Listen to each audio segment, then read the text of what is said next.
এই দুধ এমন একটা খাবার, এটা খেয়ে হজম করতে পারলে আজীবন বেঁচে যাবে।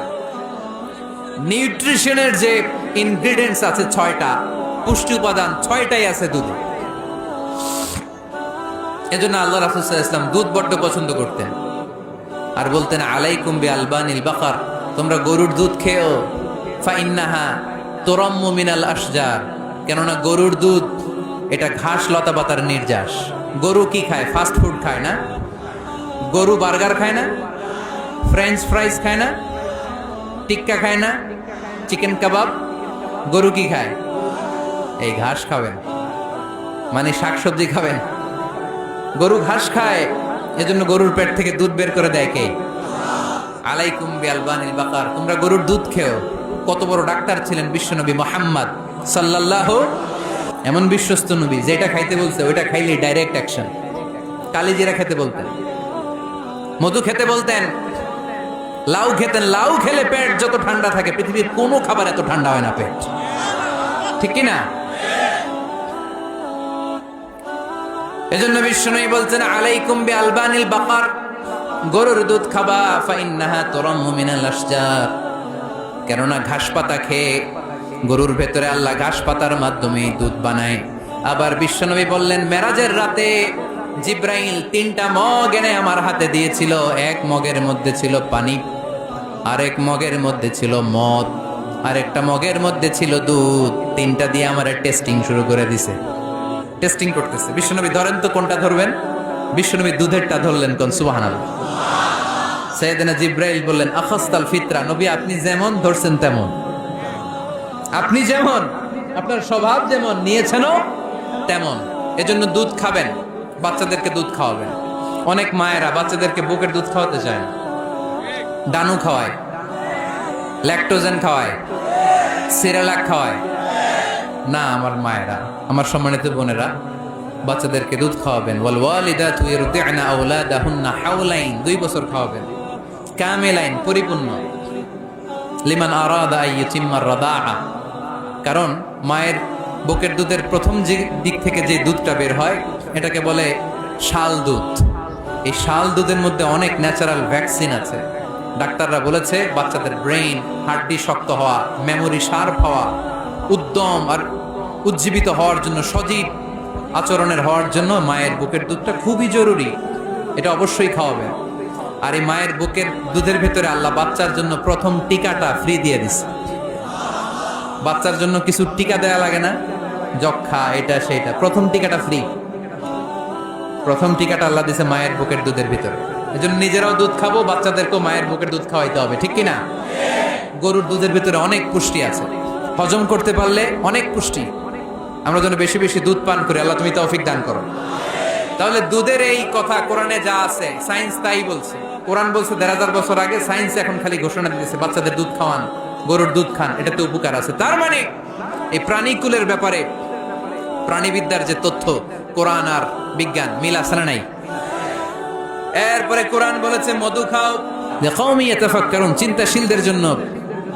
এই মধুর মধ্যে আল্লাহ চিন্তা রেখে দিয়েছেন। আওহা রাব্বুকা ইলান নাহাল, আল্লাহ মধুরে মেসেজ পাঠাইছে। আমরা মোবাইলে কি পাঠাই? এই মেসেজ আমার মোবাইলে আসে, আমার বন্ধু আমারে পাঠাইলে আরেক জায়গায় যায়, শুধু আমিই জানবো। মৌমাছির আল্লাহ যেটা পাঠাইছে এটা মৌমাছি বুঝতে পেরেছে। আনিত্তাখিদি, আল্লাহ অর্ডার করার সময় নারী মৌমাছিকে বলেছে, এটা মুয়ান্নাসের সিগা। আপনারা যারা আরবি জানেন, আলেম ওলামা ইকরাম যারা এসেছেন তারা জানেন, ইত্তাখিজ এটা মুযাক্কার, পুরুষের জন্য। ইত্তাখিদি মুয়ান্নাস, নারীদের জন্য। আল্লাহ মৌমাছিকে যখন বলেছেন মৌচাকের বাসা বাঁধো, তখন আল্লাহ পুরুষ মৌমাছিরে বলে নাই, বলছে নারী মৌমাছিকে। কোন মৌমাছিকে? কার্ল ভন ফ্রেশ নামে একজন অস্ট্রিয়ান বিজ্ঞানী, এই সায়েন্টিস্ট গবেষণা করে দেখেছে মৌচাকের বাসার মধ্যে পুরো মৌমাছির সব কার্যক্রমের প্রধান যে থাকে এটা পুরুষ মৌমাছি না, এটা নারী মৌমাছি। সুবহানাল্লাহ, এত আসতে। অস্ট্রিয়ান এই সায়েন্টিস্ট একটা বই লিখেছে, দ্য ডান্সিং বিজ, কিভাবে ফাসলুকি সুবুলা রব্বিকি যুলুলা।